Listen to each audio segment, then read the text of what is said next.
getting that all-important, beautiful smile and great oral care. How are you, doctor? I'm fine, thank you. Thank you. First of all, thank you for coming. What is teeth whitening? Well, to start with, it would be important to differentiate teeth whitening from cleaning of the teeth, right? So different things cause stains. To start with, we have some which we say are intrinsic from the body or from the tooth itself, and then we have some which are extrinsic. Extrinsic means stains from elsewhere, from our food, from our diet, from other things, from other diseases too, which are external. However, for the tooth to become white, there are certain times that you can achieve that with just cleaning, which we technically call scaling and polishing. So you could actually get it to be whiter. But teeth whitening technically is a procedure that we do to bleach the teeth. In a lot of cases where the stains are what we call intrinsic, that is from inside, or sometimes for cosmetic reasons where people just want whiter teeth. All right. So in getting a whiter teeth itself, it's something that actually needs to be diagnosed first. There are certain times that you could actually get it whiter with just cleaning, just seeing your dentist for regular cleaning, and that could get it whiter. But teeth whitening itself technically is something that has to be done professionally with certain bleaching agents. Okay, you mentioned the fact that there's a cosmetic aspect of it. Now, when you think of cosmetic, anything cosmetic is like cosmetic surgery. It sounds almost vain in a way. If I'm going to get my teeth whitened, is it a vain thing? Are people who whiten their teeth, are they just vain? Well, that is also very subjective. But I personally don't think so.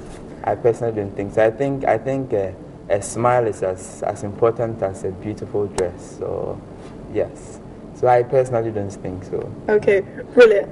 In terms of Ghana, is the whole teeth whitening, is it a craze? Because let's just give some stats. Right now, just alone in the U.S., an estimated 10 million Americans will spend a whopping $1.7 billion on teeth whitening products and services. Now, that is a lot. Just in Ghana, I don't know if you have the stats, but is there a lot of us whitening our teeth? Yes, currently, I know for sure that even currently there are certain researches going on, even for our hospital in Kolebu concerning teeth whitening. But the procedure itself, yes, it's picking up with people. It's something that it's more of based on culture and the society, and gradually it's picking up. I personally see a lot of patients who are interested in teeth whitening. We are gradually moving away from the traditional extractions and come, let's take out the tooth, to conservative dentistry. That is what the education is more towards. Now we are trying to conserve and beautify rather than just take out teeth and just give dentures. Okay. So we are moving gradually to conservative dentistry. So yes, we are gradually picking up. Okay. You did mention the fact that with teeth whitening, there's a procedure where you're using bleach. Now, can you just sort of clarify so viewers don't think that is the bleach you have in your kitchen or somewhere where you're going to use it to bleach your teeth? What type of bleach is it, and what does the procedure involve actually as well? Yes, okay. So depending on the severity and depending on the extent of stains, we first start with the cleaning, like I said, the regular which the dentist always does every time you go there. Mm-hmm. And afterwards, it also depends on how long you've got, and also we have two systems really. We have the chemical bleach and then we have the light bleach. They all eventually get the same results. With the chemical bleach, what we do is that we make a special tray to fit, customized for your teeth, right? And then we put the solution in the bleach. It's different concentrations of hydrogen peroxide, depending also on the results that we want to achieve, basically. So we do this. We have different systems for that one. We have what we call office bleach, and then we have what we call the home bleach. Okay. So with the office bleach, usually those ones have high concentrations of the ingredients. So you stay in my office, and then we put the tray on your teeth, of course, guarding your other tissue so that they don't get beyond to cause more harm. And then we do it in the office, and then we see the result, we usually like to compare with a baseline picture Okay. or shade of your tooth. So we don't get it too white. Other than that, That your mouth is just shining. You're just smiling. It's like, ooh, there's light everywhere. Exactly. So we do that, and there are certain times that when we want greater or better results, we sometimes use a smaller concentration of the ingredient. We give it to the patient. They take it home, and then they probably wear the tray while sleeping, for a certain regulated amount of time. So it all depends on what you want to achieve and how long you want to take. Okay, so how long does the effects last? Once a person averagely, bleaches their teeth, because somebody can come in there, go home, drink some red wine, eat palm oil, and for the next few months, and maybe are not cleaning properly. How long would it last? Well, like all bleached materials, even for our clothes that we bleach, there are certain and other bleach which we won't discuss right now. Well, for all those things, there are certain times that it may not necessarily get too stained, but then psychologically we notice the difference more. I don't know if you get me. So because it's whiter, with just the smallest stain, you would easily notice it.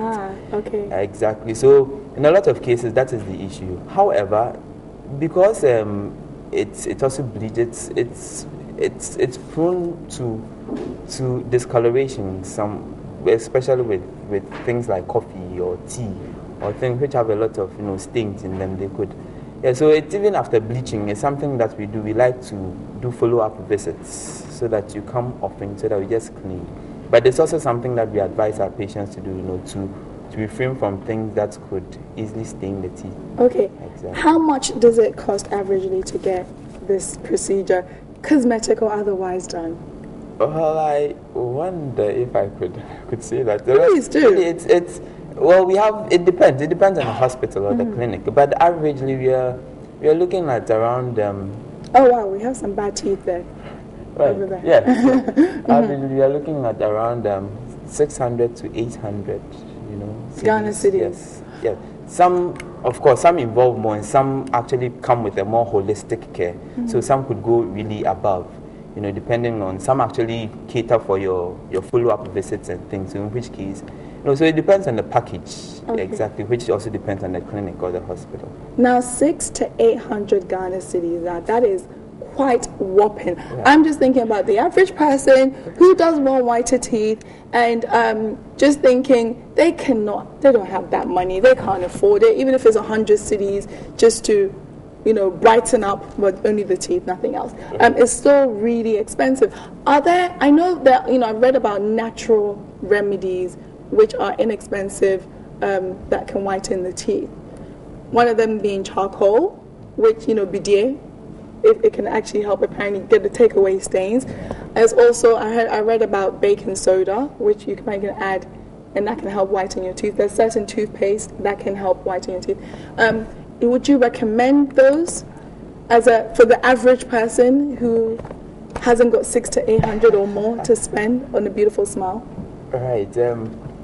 The whole challenge with traditional remedies is not the fact that they are not effective, but the problem with them is that we can't actually tell the amount, so we can't really calculate the amount. You see, orthodox medicine provides you with, you're looking for, let's say, 13% of this material, okay, or you're looking for 26% of this material. You don't want to go above, let's say, 33% of this material because it could cause harm. We know for sure that, charcoal and... but charcoal is not harmful. People, it's good for gas in the stomach. Exactly, but we know that when you use it in combination with, let's say baking soda, we know it all contains, we know it contains the bicarbonates, we know it has residual amount of the peroxide that we want, exactly. And we know that, yes, the ingredients are there, but we don't really know the amounts. And the same thing is potential poison, okay, if you don't use it in the right amounts. Exactly. So that is how come even when it's being done by professionals, we actually guard the gingiva before we do it, because we don't want to cause more harm than good. You see, just like the way you are saying that it's catching up with people in the US and the UK, the same thing, it's the same thing for medical legal issues, and a larger percentage of medical legal issues in the US is also dental based. Okay, So we also don't want to get there, causing more harm than good. So not that they are not effective. Yes, we know that there are trace amounts of the same thing that we use. Yes, but we can't calculate the amount. You don't have control over what we do. So it's something that we don't readily recommend.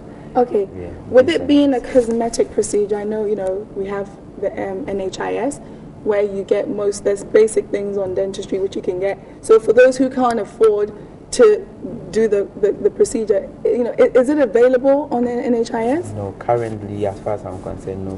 Bleaching is not available. Because it's cosmetic. Because it's cosmetic. However, cleaning, which actually is also very important. In fact, we recommend for even on a routine basis. If you're there, you haven't seen a dentist in a long while, even that is how come we advise that at least twice in a year, every 6 months, you come see us. Go see a dentist. Exactly, and that is exactly what we do for you. We clean, and that is also very important in preventing certain diseases. We call it periodontal diseases, that diseases of the gum, maybe not of the teeth themselves, but over time, toothbrushing may not be effective, 100% effective. So over time, there's accumulation of what we call plaque and deposits and calculi. And when these things happen, they gradually begin to affect the gingiva. So there are people who are there, they brush their teeth and then they bleed. Things like that. It is not normal. Okay, that you brush your teeth and then you bleed, or you smile and then you see yellowish and greenish deposits, at the edges of your teeth. They're all not normal. So those are things which could easily be treated with cleaning or skill. Which most people can go to their dentist. It's free on the NHIS, or isn't it? It's free? Well, they I want to make sure. The last I heard, there are plans of including it into yes, but we haven't seen it take effect yet, at least in Korle Bu. But I know for sure that I think there are plans in getting it onto well, this is something I think we should make sure, if the right people are listening, they should make sure it's included. Okay, in terms of teeth whitening, if, for example, a pregnant woman wants to get her teeth whitened before she gives birth, is that recommended? Is that something you would recommend? Are there people who shouldn't get their teeth whitened? Well, teeth whitening, like I said, there are indications for them. So there are certain times that there may be predisposing conditions, such as people who have sensitivity as a result of probably exposed parts of the teeth. Or there are some people who have underlying diseases, such as some caries or some periodontal diseases or things like that. Those are things that you want to treat the underlying cause first before you go ahead to bleach. Or someone who probably needs a restoration of some sort. You definitely want to take care of those ones before you go ahead to bleach. Likewise, there are other causes of staining. There are things, there are tetracycline staining, there are things which actually as a result of other diseases. So those are things that you just don't go ahead to bleach. You take care of the underlying condition before you go ahead to bleach. Nonetheless, in pregnant women, we especially, depending on the trimester, especially in the first trimester, you want to keep away from a lot of, you wouldn't call it unnecessary, but a lot of these things as much as possible, these chemicals and drugs as much as possible. I still haven't come across any literature which says that it's contraindicated in pregnant women, but it's something that professionals do. Baseline, especially when they're in their first trimester, you want to keep away from a whole lot of things as much as possible, from radiographs, from a whole lot of things as much as possible. Okay, is there any kind of side effects one tends to get, from whitening your teeth? From whitening your teeth, basically, initially you may have some initial onset of sensitivity because of what the whole process is about. It's actually infiltrating through what we call the dentinal tubule. So you may actually expose a bit of the nerve endings. But those are things that you naturally treat them. You treat them. It's something that you routinely do after bleaching. You actually give a desensitizing agent and things like that.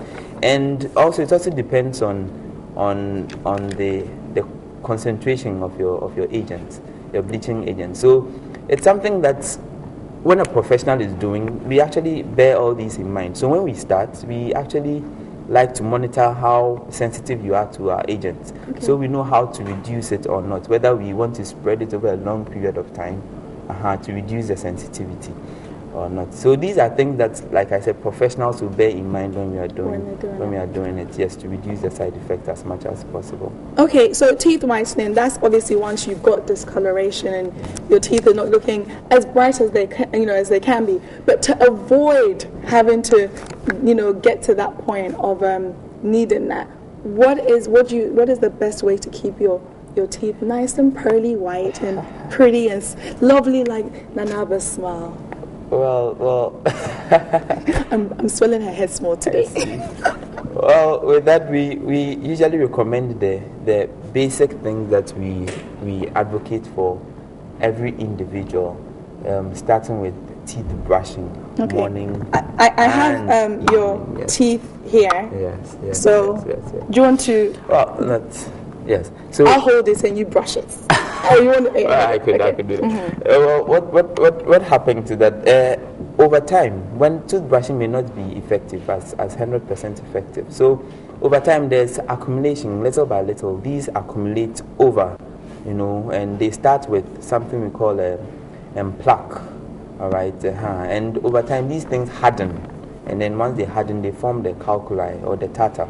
And they naturally discolor the teeth, and they come in all colors, okay? And they are easily stained by the food that we eat. Okay. So the first thing that we recommend is teeth brushing, morning, evening, consistently. So morning, evening. So at least brushing your teeth twice a day.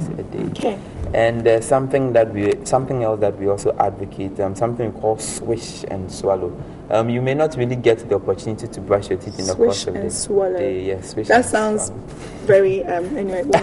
Swish and swallow. How do you swish and swallow? Can you demonstrate for me? Oh no, really. Basically, what that involves is after snacking or after eating in the course of the day, taking your lunch, you just take some water afterwards. Yeah, just rinse your mouth and then swallow. Okay. Basically, that's all that. Why not spit it out? Oh, we don't want everyone spitting around like that. No, you go to the sink, not like in the streets. Yeah, definitely. I mean, if you can find a sink or a bathroom, then that's fine. Okay. Definitely. Something that we do. So what that does is it just reduces the amount of, we call it substrate content, in the mouth. Exactly. So it reduces the amount of substrate that the bacteria will now feed on to produce all the dental evils that you can think about, from plaque to halitosis, which is bad breath, to the gum diseases and all that. So it's all, the mechanism is just simply reducing. Got some celebrities over there. That's Chris Atto with his lovely, wonderful smile on the screen. I would like you to demonstrate just how to brush your teeth well. Okay, there a lot of techniques have been proposed for teeth brushing, but the thing is, the Ghanaian mentality of cleaning is we easily relate it to. Yes. And then we're okay. Either that's one extreme. The other extreme is we usually relate cleaning to sometimes the way you scrub, the way you scrub the bathroom and something like that. Yes, but like one consultant of mine says, he says teeth are not meant to be scrubbed; they are meant to be cleaned. Okay, so it's not really the force. Okay, or it's not how hard your bristles are. In fact, we actually recommend softer bristles. Okay, so it's not, you don't want to go scrubbing, in which case you actually hurt the gums, or the gingiva. Okay, what you do is you try to go in a circular motion, exactly, and try to get the interdental spaces. Okay, usually that is where the food particles, that is where they get stuck. Exactly. For how many minutes roughly should you be doing per session? Definitely, for toothbrush, you want to go around 5 minutes. The whole essence is that the whole mechanism of your toothpaste, the fluoride in your toothpaste, is that the fluoride is actually getting infused into the teeth to make it stronger, to form a certain complex, which actually makes the teeth stronger and more resistant to caries. All right. Now that takes time. So if you brush your teeth within 30 seconds, exactly, then the fluoride is actually not being effective. You're not utilizing the fluoride in your toothpaste. Okay, so even aside all things, you actually let it be in your mouth also for some time so that the fluoride can get infused into the tooth structure to make it stronger. Okay, and you also want to get all surfaces of the teeth, including your tongue. That's where I was coming to. A lot of times people, when they'll brush the teeth, ignore the tongue, and you see sometimes there's a white film or whatever on their tongue. How best do you recommend one brushes their tongue? And how important is it that you brush your tongue every time? Right. So the thing about tongue brushing is when you microscopically look at the tongue, you realize that it's made up of tiny hairs. We call them papillae. Now what these hairs do is that they trap food particles on the tongue. On the tongue. Ew. That's exactly what happens. So over time, they actually trap them. And what happens in everyone's mouth, we have bacteria in everyone's mouth. In fact, as soon as you are born, 20 minutes after, you have a whole host of bacteria in your mouth. That's normal flora. Okay, now the thing that the normal flora in the course of their living also digest the same food substrate that you leave.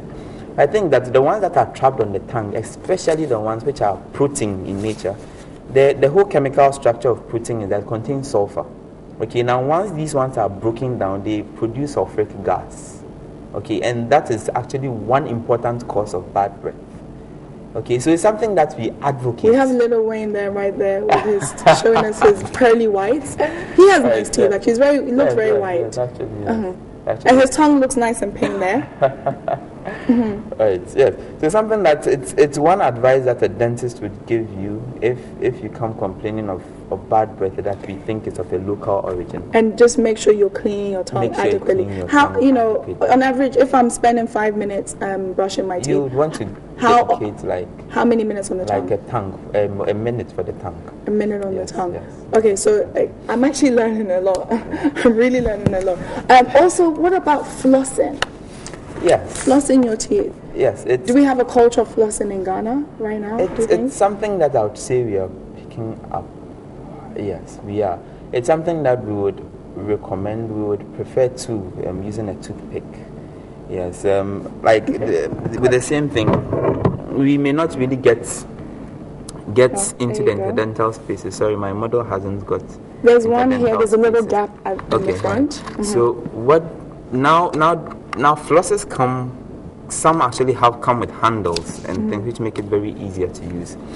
Okay, so the whole essence is getting into the interdental spaces, right? Okay, that's you have one here. Okay, exactly. So your toothbrushing may not get into these spaces, which also have food, particles trapping there. And indeed, you may actually find a lot of caries, a lot of tooth caries starting from such places and into the crevices, actually.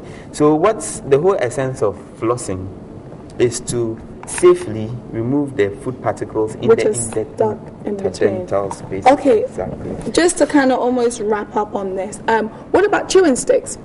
The chewing sticks that we have, that people use in the mornings, are they a good form of flossing if most people don't want to go and buy the ones in the shop? Yes, it's the whole thing about